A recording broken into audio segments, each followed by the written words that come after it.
आम्ही तव दास दास म्हणता माते कशाचे भय रामा जाई जास्थी सुख घना होईल तेथे जय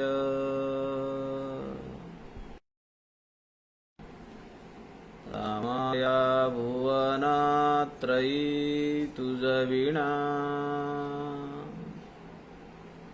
नाही तुझा तारक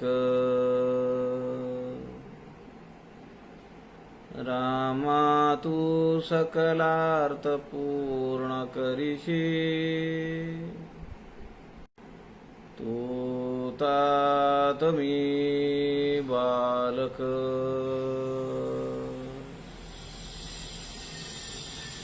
तुका सारिखे पूर्ण वैराग्य जाचे वसिष्ठापरी ज्ञान योगेश्वराचे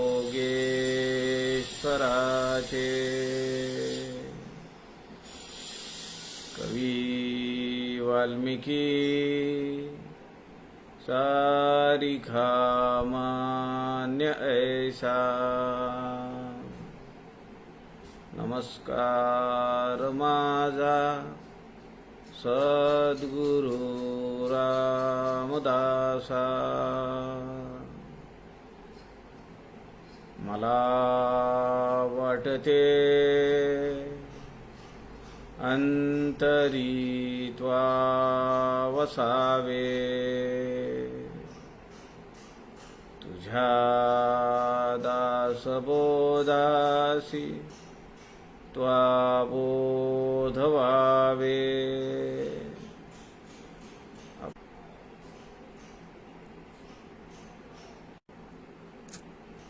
सज्जन हो नमस्कार.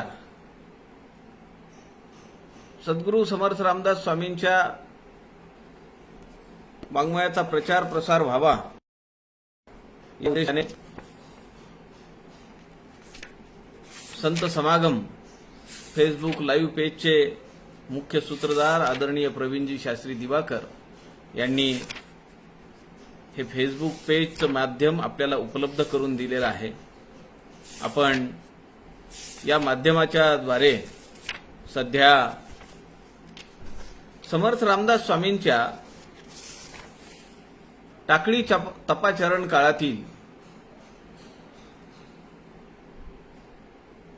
आपले पहिले शिष्य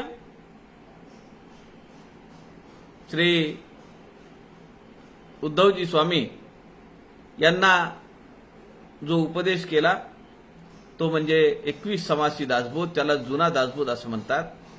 या 21 समासी दासबोधापैकी 14वा समास आपण सध्या पाहतो आहोत आणि या 14व्या समासातील काल आपण 17व्या ओवीपर्यंत आलो होतो. सद्गुरू समर्थ रामदास स्वामी पुढच्या ओव्यांमध्ये पूर्ण समाधान हे या समासाचं नाव आहे. या समासामध्ये काय म्हणतात त्याचं चिंतन, त्याचा अभ्यास करण्याचा प्रयत्न आपण करूया. श्रीराम समर्थ. श्रीराम. जरी स्वरूप संकल्पा परते तरी तुमचे बोलणे व्यर्थची जाते. तुमच्याची बोले आरते झाले अनयासे. श्रीराम. तुम्ही संकल्पे बोलिले ते संकल्पातीत राहिले. एवं बोलणे तितुके गेले व्यर्थची की. श्रीराम. अरे शब्द संकल्पी आटला परी अर्थ वेगळा राहिला. स्वामी अर्थ शब्दे प्रगटला म्हणून तोही संकल्प. श्रीराम. प्रगट झाला परी नाथिला परी तैसेची सांगणे स्वरूपाला. अर्थाच्याही अर्थाला सांगणे न घडे. श्रीराम. बोलोनी राहिले निवांत, विचार घेता शब्दासी अंत, झाला संवाद भेदरहित, उभयता एकची झाले श्रीराम. आपण काल पाहिलं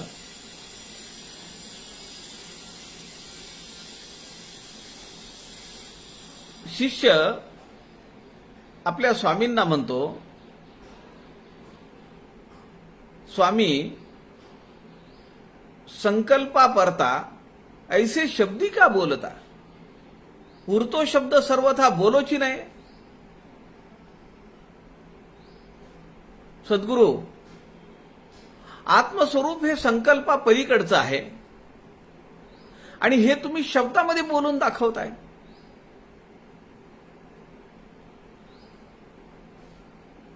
आता त्याची एकदा अनुभूती आल्यानंतर, त्याची प्रचिती आल्यानंतर बोलणारा जर शिल्लक राहत नाही, ऐकणारा शिल्लक राहत नाही, तर मग त्या स्वरूपाबद्दल बोलायचं कशाला, अशी एक शंका त्याच्या शिष्याच्या मनात आहे. आणि तेव्हा समर्थ त्याला म्हणाले की मी जे बोलिलो ते संकल्पजनित, मी जे तुला हे सगळं वर्णन करून सांगतोय हे शब्दांच्या माध्यमाद्वारे सांगतोय. आणि आत्मा सांगितला संकल्पनातीत, परंतु ते जे स्वरूप आहे ते स्वरूप हे शब्दांच्या पलीकडले आहे. बोलताची अबोलणे त्याची मात ऐसी असे. अरे म्हणाले, मी बोललो, तुझ्या लक्षात आलं, तू त्या शब्दांना धरू नकोस आणि मलाही धरू नकोस. एकदा तुला अनुभव आला, आता मला अनुभव आला ही सुद्धा तुझ्या मनात असा विचार नाही आला पाहिजे. मी अनुभव घेतला हा सुद्धा विचार नाही मनात आला पाहिजे. आपल्याला माहिती आहे, स्वामी विवेकानंदांना रामकृष्ण परमहंसांनी काली मातेच्या समोर बसवलं आणि आपल्या अंगठा, पायाचा अंगठा स्वामी विवेकानंदांच्या उजव्या कानाच्या पाळीला लावला. तो स्पर्श झाल्याबरोबर स्वामी विवेकानंदांना असं वाटलं की सगळं जग आपल्या भोवती फिरत आहे. आणि ती अनुभूती घेत असताना त्यांनी तो पाय झिडकारला आणि म्हणाले, तुम्ही हे काय करीत आहात? मला माझं घर आहे, मला माझे भाऊ आहेत, आई आहे, बहीण आहे. रामकृष्ण परमहंस म्हणाले, अच्छा, अजून तुझी वेळ आलेली नाही आणि आस्ते आस्ते मी तुला देईन.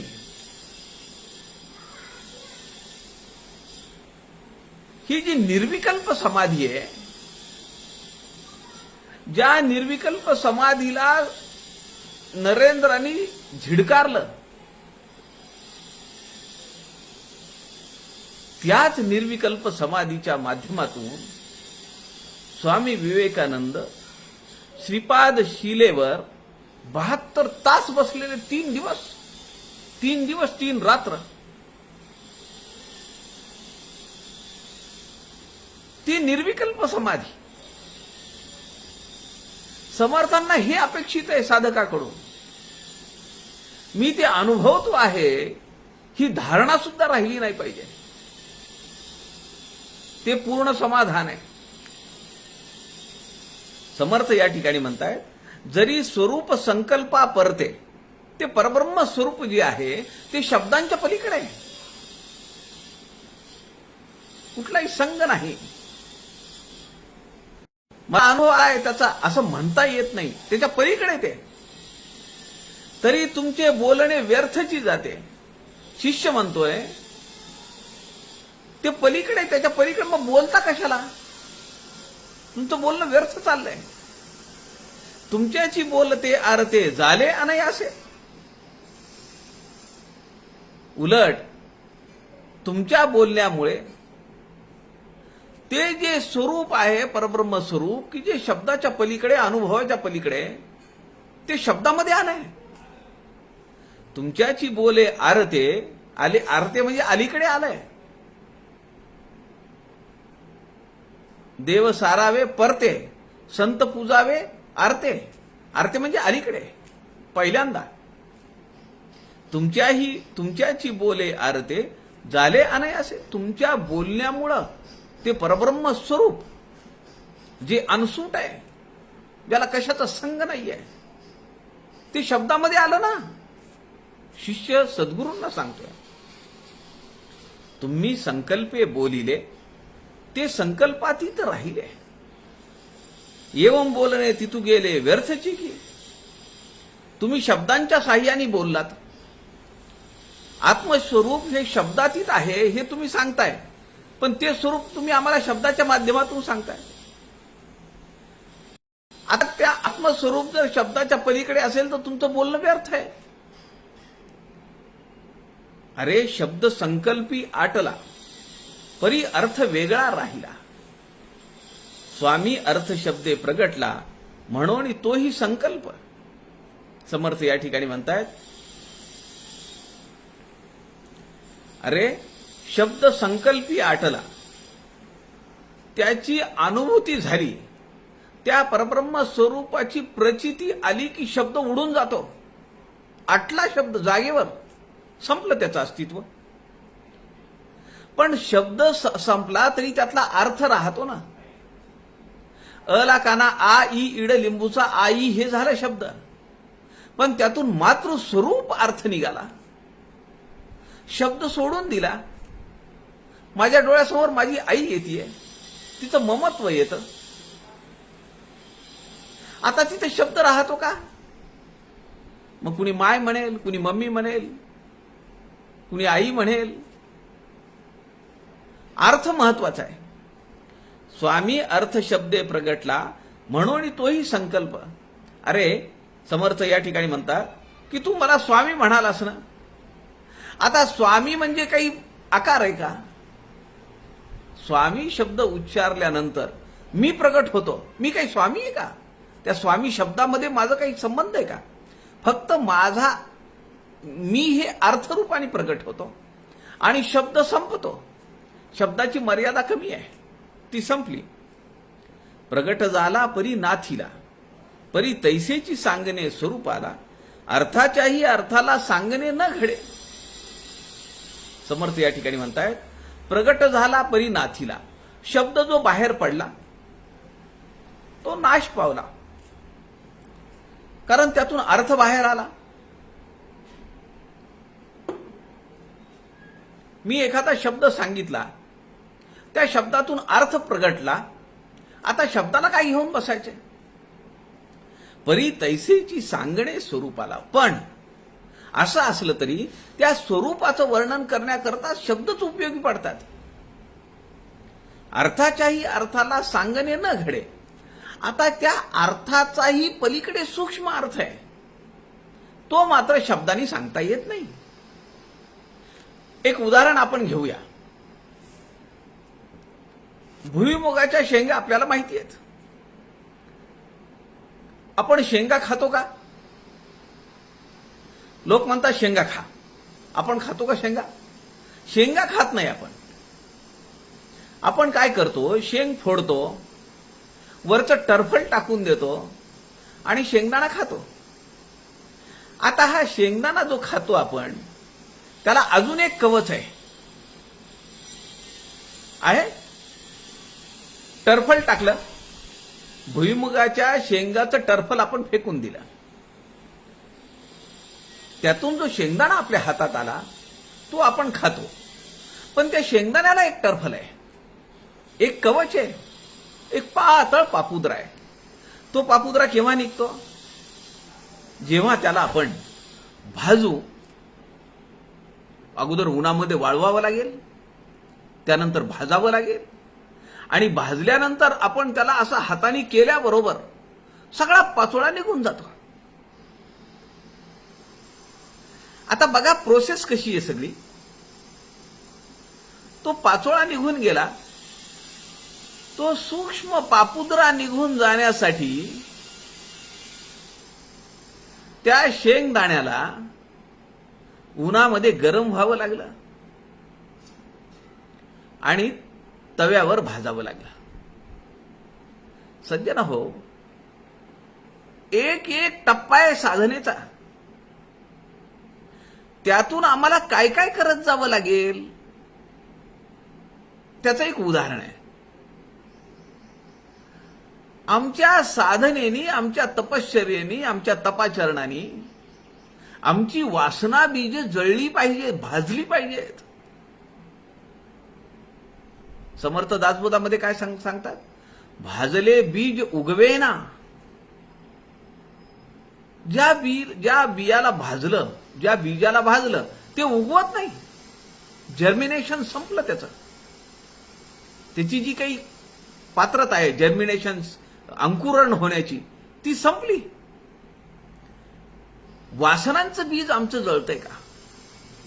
जर वासनांचं बीज जळत असेल तर आम्हाला जे सूक्ष्म अर्थ घ्यायचा आहे, अजून अर्थ पुढे आहे. हा तर पहिला टप्पा झाला. टरफल फोडला, शेंगदाण्याला वाळवला, भाजला, वरचा पापुद्रा काढला. पण हे आमचं साध्य आहे का? हे आमचं ध्येय आहे का? साधनेचा एक टप्पा आहे. आमच्या साधनेमध्ये आमची वासना बीज अशी होरपळून निघाली पाहिजेत,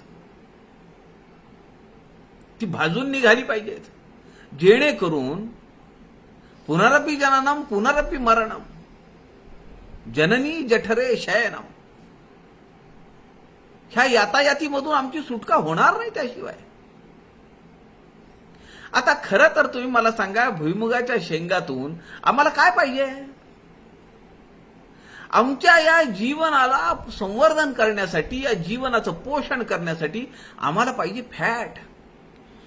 अत्यंत सूक्ष्म विचार आहे हा. परब्रह्म स्वरूप जे आहे ते फॅट आहे. परब्रह्म स्वरूपापर्यंत जाताना किती प्रोसेस आहे हे जाणून घेतलं पाहिजे आपण. भुईमुगाच्या शेंगा जमिनीतून काढल्या, त्याला माती लागलेली, ती धुतल्या, मग आम्ही ती फोडल्या. फोडल्यानंतर शेंगदाणा बाहेर आला, त्याला वाळवलं, भाजलं, त्याच्यावरचा पापुद्रा काढून टाकला. आता हा शेंगदाणा म्हणजे परब्रह्म आहे का? नाही. समर्थ जे म्हणतात, अर्थाच्याही अर्थाला सांगणे न घडे. तिथं शब्द नाही चालत, ती ऑटोमॅटिक प्रोसेस आहे ती. आता हा शेंगदाणा पुढे त्याच्यावर प्रोसेस आहे अजून. त्याला जात्यामध्ये, त्या घाण्यामध्ये घातल्या जातं आणि घाण्यामध्ये तो दाबल्या जात असताना त्यातून तेल बाहेर येतं. म्हणजे पहिल्यांदा आपण काय टाकलं? टरफल टाकून दिलं. किती आवरण आहेत. टरफल टाकून दिलं शेंगाचं. त्यानंतर आपण शेंगदाण्यावरचा पाचोळा काढून टाकला. त्यानंतर जेव्हा ते तेल आमच्या हातात आलं तेव्हा शेंगदाण्याचा चोथा बाहेर पडला. केवळ तेल आमच्या हातात आहे. आता हे तेल जेव्हा आम्ही घेतो ते शरीरामध्ये जातं, त्याचं ॲसिमिलेशन होतं, डायजेशन होतं, पचन होत आहे, त्याच्यावर प्रक्रिया आहे. आणि मग त्या तेलातून केवळ फॅट्स घेतले जातात आणि बाकीचं तेल बाहेर फेकलं जातं. बघा, एक साधा घटक आहे आणि आत्मज्ञान तर किती सूक्ष्म आहे. तिचं किती कडक प्रोसिजर आहे. ती प्रक्रिया किती सूक्ष्मतर होत जायला पाहिजे. एवढं सोपं आहे का? समर्थ या ठिकाणी म्हणतात, प्रगट झाला परी नाथीला. शब्द मी सांगितला तुला, पण तो नाश पावणार, पाळू सोडून दे. परी तैसेची सांगणे स्वरूपाला, पण ते त्या शब्दाशिवाय तुला समजू शकणार नाही, म्हणून त्याची आपल्याला साह्य घ्यावं लागतं. पण त्याला तू धरू नकोस. तू त्या विनाकारण परब्रह्म स्वरूप तुमच्यामुळे शब्दात आलं, येऊन झालं, तेऊन झालं, असले कुतर्क तू काढू नकोस. आणि मला जे सुचलं ते मी उदाहरण तुम्हाला सांगितलं की भुईमुगाच्या शेंगापासून फॅट हे परब्रह्म आहे. ते एक उदाहरण म्हणून सांगतो. उद्या कुणी असं म्हणायला नको की फॅट, कार्बोहायड्रेट, प्रोटीन हे तुमच्या म्हणण्याप्रमाणे परब्रह्म आहेत का, अशातला भाग नाहीये. शरीराचं संवर्धन होण्यासाठी, शरीराचं पोषण होण्यासाठी आपल्याला 4 घटक लागतात. नंबर 1 आहे कार्बोहायड्रेट. ज्वारी खाल्ली आम्ही, पोळीमध्ये कार्बोहायड्रेट आहेत, त्यात प्रोटीन्स पण आहेत, प्रथिना आहेत, त्यामध्ये फॅट पण. डाळ खाल्ली आम्ही, तेल वापरलं फोडणीसाठी, डाळ खाल्ली, डाळीमध्ये प्रोटीन्स आहेत, तेल वापरलं, तूप वापरलं फोडणीसाठी, त्यामध्ये फॅट आहे. काही भाज्या घेतल्या आम्ही, त्यामध्ये विटॅमिन्स आहेत, मिनरल्स आहेत. आता खरं तर भाजी, गहू, तांदूळ, डाळ, शेंगदाणा ही काही जीवनावश्यक वस्तू नाही आहेत. आमचा देह हा भगवंताच्या दृष्टीनं तो काही फार आवश्यक आहे अशातला भाग नाही, फार महत्वाचा आहे असा भाग नाहीये.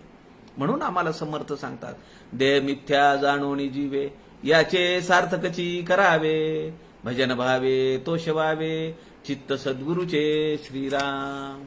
हा जो देह मिळालाय, या देहाच्या माध्यमातून आम्ही साधना केली पाहिजे.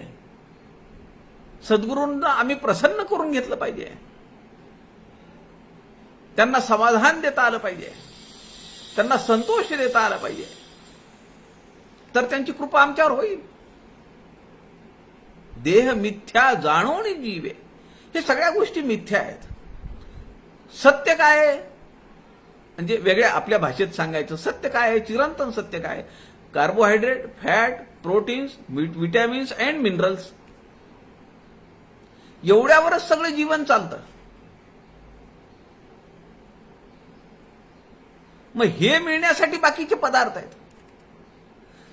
या सत्यापर्यंत जाण्यासाठी, त्या चिरंतन सत्यापर्यंत जाण्यासाठी, त्या स्वरूपापर्यंत जाण्यासाठी अनेक देह, अनेक साधना ही निमित्त आहेत.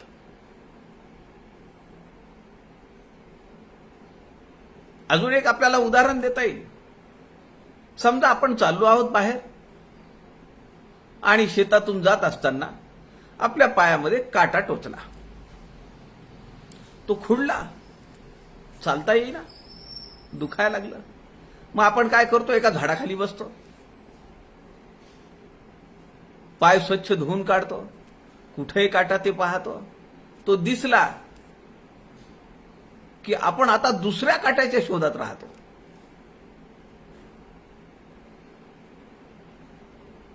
आपण दुसरा काटा घेतो, त्या दुसऱ्या काट्याने पहिला काटा जो पायात खुडलेला आहे तो काढतो बाहेर,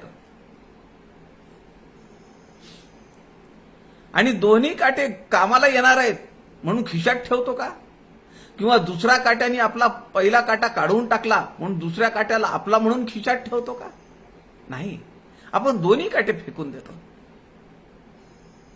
आणि अशा ठिकाणी टाकतो की ते पुन्हा कुणाच्या पायात जाणार नाही. एक देहबुद्धीचा काट आहे आणि दुसरा त्या स्वरूपाला समजावून सांगणाऱ्या शब्दाचा एक काट आहे. देहबुद्धी सोडायची, आत्मबुद्धी प्राप्त करायची, त्या स्वरूपाचं वर्णन समजून घ्यायचं, यासाठी हे 2 काटे वापरायचे.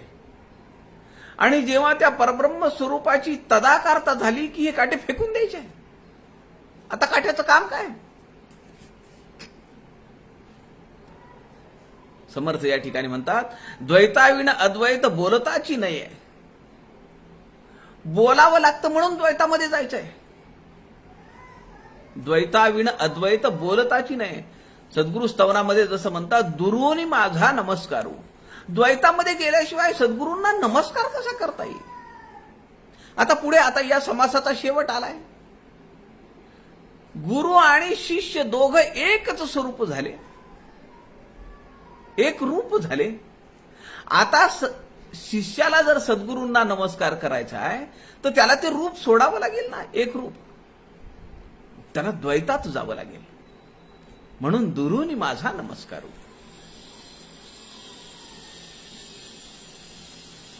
समर्थ पुढे म्हणतात, बोलोनी राहिले निवांत, विचार घेता शब्दासी अंत, झाला संवाद भेदरहित, उभयता एकची झाले श्रीराम. गुरु आणि शिष्य दोघं एक झाले. आता बोलोनी राहिले निवांत, ते सगळं समजावून सांगितलं. आता शिष्याची कसोटी आहे, शिष्याच्या अंतःकरणाची घालमेल चालू झाली आहे. त्याच्या लक्षात आलं, सद्गुरूंनी मला सगळं समजावून सांगितलंय. आता माझ्या लक्षात आलं, एवढी उदाहरणं दिली, बोलोनी राहिले निवांत.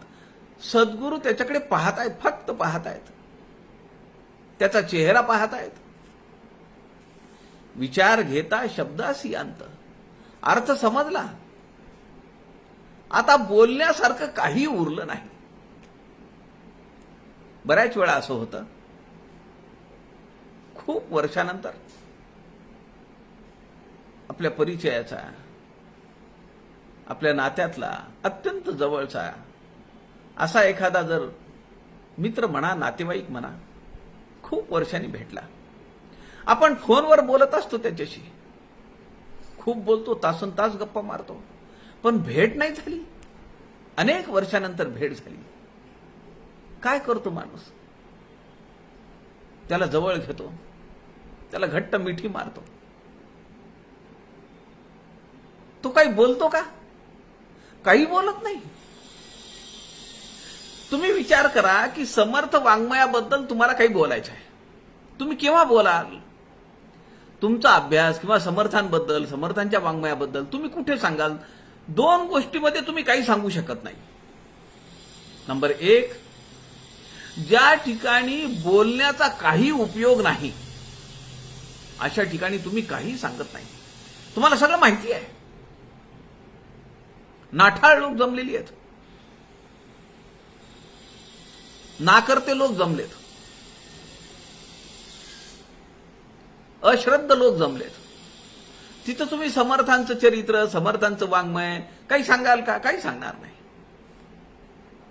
आणि दुसरा प्रसंग असा आहे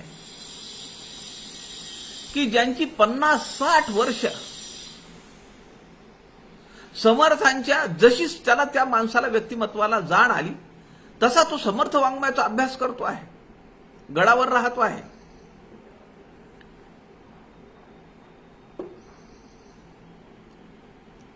दासबोधाची पारायण करतो आहे, त्यावर लिखाण करतो आहे, त्यावर बोलतो आहे, त्यावर ग्रंथ लिहून काढतो आहे, अनेक शब्दांची उकल करतो आहे.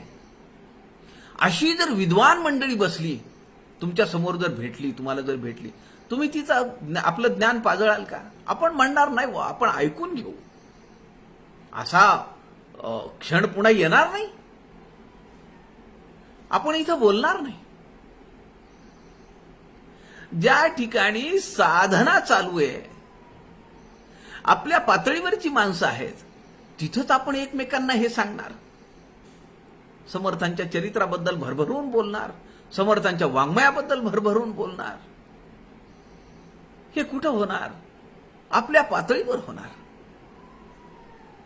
समर्थ या ठिकाणी म्हणतात, बोलोनी राहिले निवांत. आता इथं कुठली पातळी आहे? सद्गुरू हे परब्रह्म स्वरूप आहेत, त्यांच्या पातळीवर शिष्य पोचलेला आहे. आता बोलण्याची गरजच नाही, सगळं माहिती आहे त्याला. विचार घेता शब्दासी अंत. पाहिलं तर काही शब्द, काही राहिला नाही शब्द. आता झाला संवाद भेद रहित, उभयता एकची झाले. सद्गुरू आणि सत्शिष्य एकच झाले. नेत्री टकमका पाहते. मोठा हृदय प्रसंग आहे हा. शिष्याला काहीच बोलण्याची आता गरज वाटत नाही. सद्गुरूंचं स्वरूप की जे हे ज्ञानाचं भंडार आहे, तो सत्शिष्य एक शब्द बोलत नाही. ते जे सद्गुरूचं ज्ञानमय रूप आहे, तो ते आकलन करायचा, आकळण्याचा, आपल्या हृदयामध्ये, आपल्या डोळ्यामध्ये दृढ करण्याचा प्रयत्न करतोय. नेत्री टकमका पाहती, परंतु काहीच न बोलती. देहबुद्धीची भ्रांती पडवाने गेली.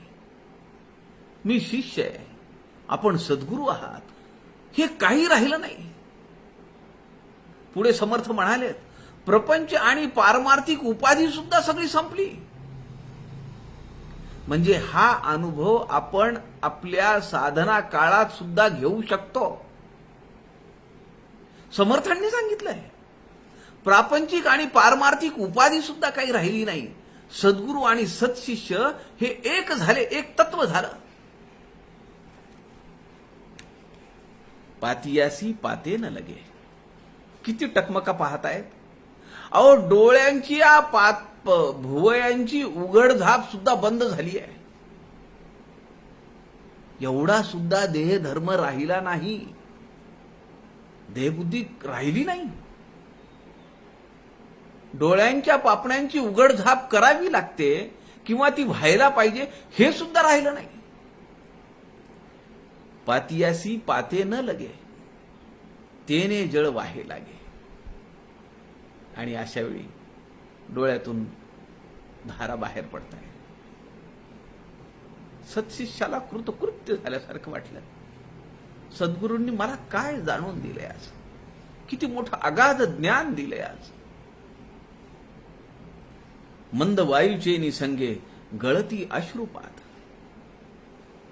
जसा वायू संथपणे वाहतो, आवाज करत नाही, त्याप्रमाणे डोळ्यातून आसवांच्या धारा लागलेल्या आहेत.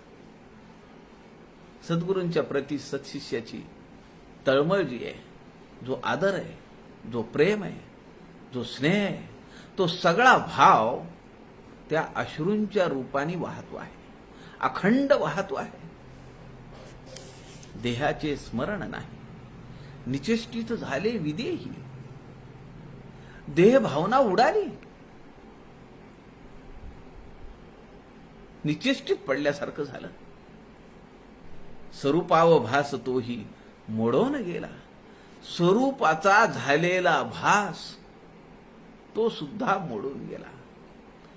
आता भास राहिला नाही ना, त्याचा अनुभव राहिला नाही.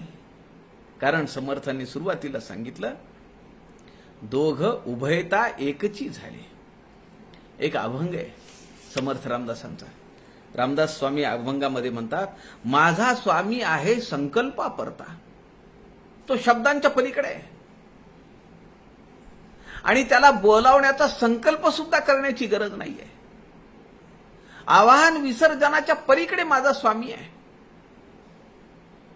असतची असे तो परब्रह्म स्वरूप आहे. माझा स्वामी आहे संकल्पा परता. शब्दी कैसी आता स्तुती करू. शब्दाच्या माध्यमातून मी माझ्या स्वामीची, माझ्या सद्गुरूंची स्तुती कशी करू. स्तुती करू जाता अंतराला दुरी. मी जर त्याची स्तुती करायला लागलो तर मला त्याच्यापासून विभक्त व्हावं लागेल, शब्दांचं साह्य घ्यावं लागेल आणि तो माझ्यापासून दूर जाईल. स्तुती करू जाता अंतरला दुरी, मी तूपणा उरी उरो नेदी. दोघांचं एक तत्व झालंय. उरी उरो नेदी, मी तूपणा. तू शिष्य आहेस, मी स्वामी आहे. किंवा तुम्ही सद्गुरू आहात, मी शिष्य आहे तुमचा, मी सेवक आहे, मी तुमचा दास आहे. ही भावना सुद्धा तिथं राहत नाही. उरोनेदी स्वामी सेवकपण, एकाकी आपणा ऐसे केले. माझ्या सद्गुरूंनी माझं सेवकपण हिरावून घेतला. उरोनेदी स्वामी सेवकपणा, एकाकी आपणा ऐसे केले. दोघांचं मिळून एक सूत्र केलं. केले संघटन कापूर अग्निसी. काय संदर्भ दिलाय.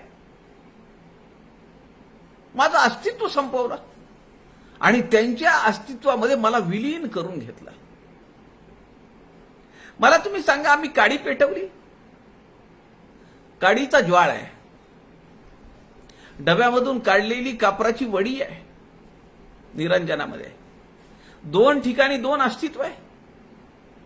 कापुराची वडी आहे, काडीला पेटलेला तो ज्वाळ आहे. दोन्ही आपण पेटवलं, त्या कापुराच्या वडीजवळ काडी नेली, कापूर ज्वाळे सम झाला का त्या काडीचा ज्वाळ कापुरासारखा झाला. मौलींच्या हरिभजनामध्ये, हरिपाठामध्ये एक चरण आहे, तृण अग्नी मेळे समरस झाले. ते जे वाळलेलं गवत आहे, ते वाळलेलं गवत अग्नीप्रमाणे झालंय का अग्नीने वाळलेल्या गवताचा आकार घेतलाय? काय झालंय नक्की? त्याच्या पुढची स्टेज आहे ही. या अभंगामध्ये समर्थ म्हणतात, केले संघटन कापूर अग्निसी, तैसी भिन्नत्वासी उरी नाही. आता दोन्ही एक झालेत. दोन्ही एक झाल्यानंतर काही क्षणानंतर ज्वाला तरी राहिली का आणि कापूर तरी राहिलाय का? आहे की नाही मजा? सद्गुरू तरी कुठे आहेत? सत्शिष्य तरी कुठे आहे? उरी नाही कदा रामी रामदासा, स्वय होय ऐसा तोच धन्य. सद्गुरूंचं स्वरूप मला प्राप्त झालं पाहिजे, किंबहुना सद्गुरूंनी तुझं म्या गुरुत्व ओपिले असं जे कल्याण स्वामींना सांगितलं, असं सद्गुरूंनी करायला पाहिजे. देहाचं स्मरण नाही, निचेष्टित पडल्यासारखं झालं. आणि तो जो भास झाला होता, ती तदाकारता आली होती, ती सुद्धा संपली म्हणजे तदाकारता आहे, पण मला त्याचा अनुभव आला, ही भावना शिल्लक राहिली नाही. समर्थ पुढे म्हणतात, ते आनंद जळी बुडाले, गुरु शिष्यपणा वेगळे झाले, प्रपंच सांडुनी मुकले, परमार्थासी एकसरे श्रीराम. ते आनंद जळी बुडाले, सद्गुरू आणि सत्शिष्य ते एक रूप झाले, एक तत्व झाले आणि ते आत्यंतिक आनंदामध्ये बुडाले. समासाचं नाव काय? पूर्ण समाधान. आता मनामध्ये किलमिश नाही, किंत नाही, भ्रांत नाही, प्रश्न नाही, शंका नाही, आशंका नाही. ते आनंद जळी बुडाले, गुरु शिष्यपणा वेगळे झाले, प्रपंच सांडुनी मुकले, परमार्थासी एकसरे. इथं त्याचा अर्थ आलाय. प्रपंच सांडून मुकले, प्रपंच आणि परमार्थातल्या दोन्ही उपाधी संपल्या. मी साधक आहे, मी प्रापंचिक आहे, मी गृहस्थाश्रमी आहे, मी सेवक आहे, मी दास आहे सद्गुरूंचा, ही प्रापंचिक उपाधी संपली. आणि मी आता सद्गुरू आहे, मोक्षदाता गुरु आहे, ही उपाधी पण संपली. ऐसे ते तटस्थ घटिकाचारी, उपरी आले देहावरी, परी स्वसुखाची अंतरी, वाणोणी गेली श्रीराम. दोघे एक रूपे चालती, ब्रह्मानंदे करुणी डुलती, ते खूण स्वानुभवी जाणती, येरा अतर्क्य श्रीराम. ऐसे सुख सत्संगती, शरण गेलिया प्राणी पावती, याता याती वेगळे होती, संत संग जोडलिया श्रीराम. आता ते दोघेही स्वरूपामध्ये विलीन झालेले आहेत, तत्वानी विलीन झालेत. जसं सोलिव सुखामध्ये कल्याण स्वामींनी वर्णन केलेलं सगळं आपण ऐकलेलं आहे, त्याचं चिंतन केलंय, त्यावर अभ्यास केलाय. सद्गुरूंची कृपा झाल्यानंतर कल्याण स्वामींना काय काय अनुभव आले ते सगळं वर्णन सोलिव सुखात ऐकलंय आपण. आणि शेवटी पुन्हा ते देहबोधावर येतात. तसं या ठिकाणी सुद्धा, या समासामध्ये सुद्धा समर्थ शिष्याला पुन्हा देहबोधावर आणतात. पण किती वेळाने आणतात? ऐसे ते तटस्थ घटिकाचारी. किती वेळ गेला माहित नाही, तटस्थ होऊन पडलेत. पडले म्हणजे देहाने पडलेले आहेत, पण आत्मस्वरूपी विलीन झाले. उपरी आले देहावरी, पुन्हा ते देहावर आले. ती मजा चाखली, ती गोडी चाखली, त्याचा अनुभव घेतला. कारण देह तर भोगला पाहिजे. देहो प्रारब्धावरी टाकीला. जोपर्यंत जीव आहे, जोपर्यंत जीवात्मा त्यात वास्तव्य करू नये, तोपर्यंत जगलं तर पाहिजे. ऐसे ते तटस्थ घटिकाचारी, उपरी आले देहावरी, परी स्वसुखाची अंतरी कळा वाढवून गेली. देहावता राहतोय. आपल्याला असं वाटतं की अरे हा माणूस तर आमच्यासारखा राहतोय, खातोय, पितोय, प्रपंच करतोय. पण समर्थ या ठिकाणी म्हणतात परी स्वसुखाची अंतरी. ते जे काही सुख भोगलेलं आहे, ते जे काही आत्मज्ञान प्राप्त केलेलं आहे, ते जे परब्रह्म सुख, जे मूळ स्वरूप पाहिलेलं आहे, अनुभवलेलं आहे, त्या सुखाची कळा अंतरी वाढवून गेली. तिने त्याची चुणूक ठेवली आत. दोघे एकरूपे चालती, ब्रह्मानंदे करुणी डुलती, ते खूण स्वानुभवी जाणती, येरा अतर्क्य श्रीराम. समर्थ या ठिकाणी म्हणतात हे कुणाला समजतं? सामान्य माणसाच्या कक्षेच्या बाहेर आहेत ह्या सगळ्या गोष्टी. येरा अतर्क्य,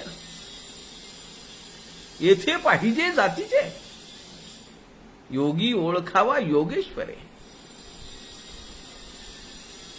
दोघे एक रूपे चालती, ब्रह्मानंदे करुणी डुलती. त्या त्यांच्या समाधानामध्ये, त्या आनंदामध्ये ते डुलतायत.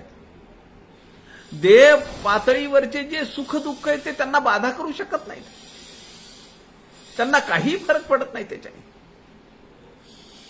ऐसे सुख सत्संगती, शरण गेली या प्राणी पावती. ही जी 82वी ओवी आहे, या 82वी ओवीने तुमच्या माझ्यातला आत्मविश्वास समर्थांनी जागृत केलाय. हे सुख आम्ही अनुभवू शकतो, या सुखाची आम्ही प्राप्ती करून घेऊ शकतो. ऐसे सुख सत्संगती, संतांचा सहवास, संतांचं भजन, संतांचं वंदन, दर्शने स्पर्शने. मनाच्या श्लोकामध्ये समर्थ सांगतात तया दर्शने स्पर्शने पुण्य जोडे. नुसतं लांबून दर्शन जरी घेतलं, स्पर्श जरी झाला, तया भाषणे नष्ट संदेह मोडे. आणि त्यांनी एवढ्यापेक्षा जर काही बोललं, त्यांचं 2 वाक्य जरी बोलले तरी आपल्या अंतःकरणातले सगळे प्रश्न निवतात. शरण गेली या प्राणी पावती, यातायाती वेगळे होती. यातायात म्हणजे काय? पुनरपी जननम पुनरपी मरणम. जगायचं मरायचं, जगायचं मरायचं, जन्माला यायचं. यातायाती वेगळे होती, संत संग जोडलिया. म्हणून आमच्या जन्मामध्ये, आमच्या आयुष्यामध्ये आम्ही काय केलं पाहिजे? संतांचा सहवास, संतांचं वाङ्मय आम्ही अभ्यास केला पाहिजे. आता असं आहे की शब्दांच्या बाबतीमध्ये बोलायचं तर शब्दांनीच गझल म्हणल्या जाते.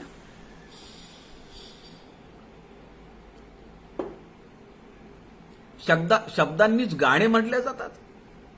सिनेमातली गाणी आहेत, शब्दांनी गझल म्हणल्या जाते. काय काय प्रकार शब्दांनी करतात. तसंच शब्दांच्या माध्यमातून संतांची अभंग पण म्हणली जातात, संतांची कवनं रचली जातात. संत शब्दांच्या साह्यानेच आत्माराम ग्रंथ लिहू शकतात. माऊलींचा ज्ञानेश्वरी काय, तुकारामांची गाथा काय, नामदेवांच्या गाथा काय, एकनाथांची गाथा काय, या सगळ्या ज्या ग्रंथ आहेत ही सगळी शब्दांच्या माध्यमातून तर आहे. पण एक शब्दांची रचना आम्हाला गुंतवून ठेवते, आमच्या विचारांना बहिर्मुख करते. पिक्चरची गाणी लागली की आमचं चित्त थाऱ्यावर नसतं. अनेक विषयांचे घुमारे त्या गाण्यांच्या एका एका शब्दातून फुटतात. आणि अभंग ऐकत असताना येथे उभा का रे श्रीरामा, हे ऐकत असताना आमची वृत्ती अंतर्मुख होते. बोलणे अबोलण्याची झाले, अशी अवस्था आम्हाला प्राप्त होते. आणि ती अवस्था आम्हाला या जन्मात सुद्धा प्राप्त करता येते. आपण ती प्राप्त करून घेऊ शकतो. म्हणून समर्थ 82व्या ओवीमध्ये सांगतात, ऐसे सुख सत्संगती शरण गेलिया प्राणी पावती. मिळतं त्याला, प्रत्येकाला मिळू शकतंय. याता याती वेगळे होती संत संग जोडलिया. संतांचा सहवास जर मिळाला तर या सगळ्या जन्म मरणाच्या चक्रातून आपण बाहेर पडू शकतो. दासबोधामध्ये, नवीन दासबोधामध्ये समर्थ म्हणतात, ते हे माझे जीवीचे गुज, मी सांगेन म्हणतो तुझ, जरी अवधान देसी मज, तरी आता येच क्षणे श्रीराम. शिष्यमुलान वदने बोले, धरिले सदृढ पाऊले, मग बोलो आरंभिले, गुरुदेवे श्रीराम. शिष्या एकांती बैसावे, स्वरूपी विश्रांती सुजावे, तेणे गुणे दृढावे, परमार्थ हा श्रीराम. सद्गुरू आम्हाला एकांतात नेतात, निर्विकल्प समाधीमध्ये बसवतात, आमची वृत्ती अंतर्मुख करायला लावतात. गुरु शिष्या एकची पद, तेथे नाही भेदाभेद, परिया देहाचा संबंध, तोडीला पाहिजे श्रीराम.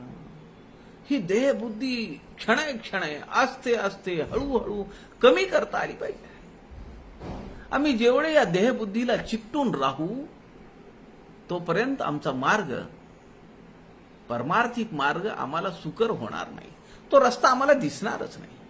समर्थ या ठिकाणी म्हणतात, गुरु शिष्या एकची पद, तेथे नाही भेदाभेद. ते परब्रह्म स्वरूप आहे, ते आत्मज्ञान आहे, ते कैवल्य आहे, ती मोक्ष आहे. आणि ते मिळणं म्हणजे पूर्ण समाधान पावणं आहे. 14वा समास आपण पाहतो आहोत, पूर्ण समाधान. आपल्याला माहिती आहे, आपल्यापैकी काही जण डेरवनला जाऊन आलेले असतील. डेरवनला दिगंबरदास महाराज आहेत, त्यांची समाधी आहे. फार मोठं पवित्र क्षेत्र आहे. समर्थ होती सुनील दादा चिंचोळकर या डेरवन संस्थेचे पदाधिकारी होते, ट्रस्टी होते, तिथले विश्वस्त होते, पदाधिकारी नव्हे, विश्वस्त होते. दिगंबरदास महाराजांनी सगळी जमीन त्या मठाला दिलेली आहे. महाराष्ट्रातलं नंबर 3चं कॅन्सर हॉस्पिटल तिथं उभं आहे. शाळा आहे, हॉस्टेल आहे, हॉस्पिटल आहे, इंजिनिअरिंग कॉलेज आहे. दिगंबरदास महाराजांची जी समाधी आहे, त्या समाधीला दर्शनाला जायचं असेल तर भारतीय वेशातच जावं लागतं. तिथं पाटी लावलेली आहे. बरमुडा घालून, 3/4 घालून मध्ये दर्शनाला नाही जाता येत. तिथलं अजून एक वैशिष्ट्य मी तुम्हाला सांगतो. जेव्हा आपण त्या डेरवनला जातो आणि मठाकडे जात असताना आपल्या दोन्ही बाजूला घोड्यावर स्वार असलेले मावळे आहेत. ते एवढे हुबेहूब आहेत. तुम्ही जर तुमच्या 4 व्हीलरमध्ये असाल, तुमच्या वाहनामध्ये असाल, तर तुम्हाला क्षणिक असं वाटेल की हे मावळे आपल्यासोबत घोड्यावर पळतायत. एवढे जिवंत शिल्प काढलेलं आहे. अजून एक खासियत तिथली मी तुम्हाला सांगेन. तिथं मध्ये एका मोठ्या भिंतीवर शिवराज्याभिषेकाचा सोहळा चित्रित केलेला आहे. तुम्ही जर गेला नसाल तर अवश्य जाऊन या आणि हे सगळं वैभव पहा. वडिलांनी जे निर्माण केलं ते आपण पाहिलं पाहिजे असं समर्थ दासबोधामध्ये सांगतात. वडिले जे जे निर्माण केली ते आपण पाहिली. आपण डेरवनला जायला पाहिजे. तो जो शिवराज्याभिषेकाचा सोहळा चित्रित केलेला आहे,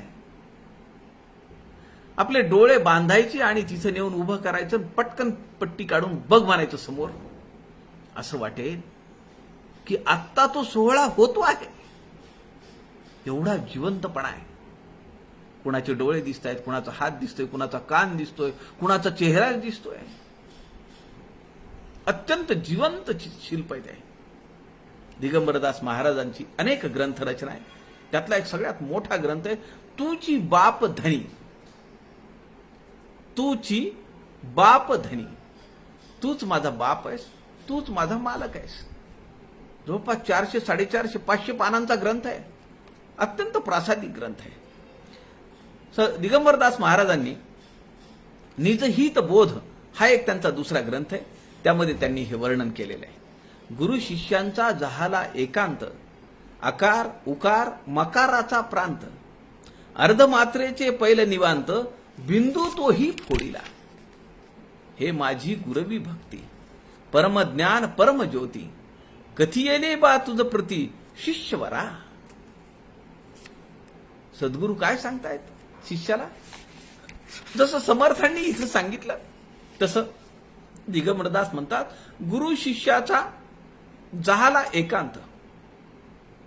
गुरु आणि शिष्य असे जे एक एक होते त्यांचा अंत झाला, एकांत. आकार उकार मकाराचा प्रांत. मात्रा आहेत ह्या, चौदे हा वेगळा. समर्थ म्हणाले नाही इथं, तू चौदे हा वेगळा. आकार उकार मकार आणि बिंदू ही 4 मात्रा 4 देहाच्या आहेत. अर्धमात्रेचे पैल निवांत, बिंदू तोही फोडीला.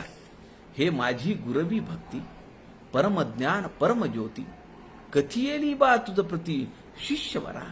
हे सगळं मी तुला ज्ञान दिलेलं आहे. आणि अशा आनंद भावनेमध्ये, समाधानाच्या डोहामध्ये, आनंदाच्या डोहामध्ये सद्गुरू आणि शिष्य डुंबत राहिलेले आहेत. पूर्ण समाधान झालेलं आहे. शेवटी या समासाच्या समर्थ म्हणतात, इति श्री रामदास म्हणे, हे मी काहीच नेणे, एक आत्माराम जाणे, शरयू तीर निवासी. सद्गुरूचं वर्णन शेवटी शेवटी जे केलेलं आहे ते सगळं रामाला समर्पित आहे. समर्थांचा सद्गुरूंप्रती असलेला दास्य भाव या शेवटच्या 83व्या ओवीमध्ये उफाळून आलेला आहे. समर्थ म्हणतात, तो शरयू तीर निवासी आहे, त्याला हे सगळं त्याला माहिती आहे. इथे श्री रामदास म्हणे, हे मी काहीच नेणे, हे मला तर काहीच माहित नाही. हे मी तुला जे सगळं सांगितलं ते मला कुठून आलंय. एक आत्माराम जाणे. कोण आहे तो आत्माराम? शरयू तीर निवासी. अशा त्या आत्मारामालाही वंदन करतो. आपल्या सगळ्यांच्या हृदयस्थ परमेश्वराला नमस्कार करतो. झालेली सेवा समर्थांच्या चरणी अर्पण करतो. जय जय रघुवीर समर्थ. उद्या आपण पुढचा समास पाहूया. श्री रघुनाथ चरित्र, समास 15वा, 21 समासी दासबोध. जय जय रघुवीर समर्थ.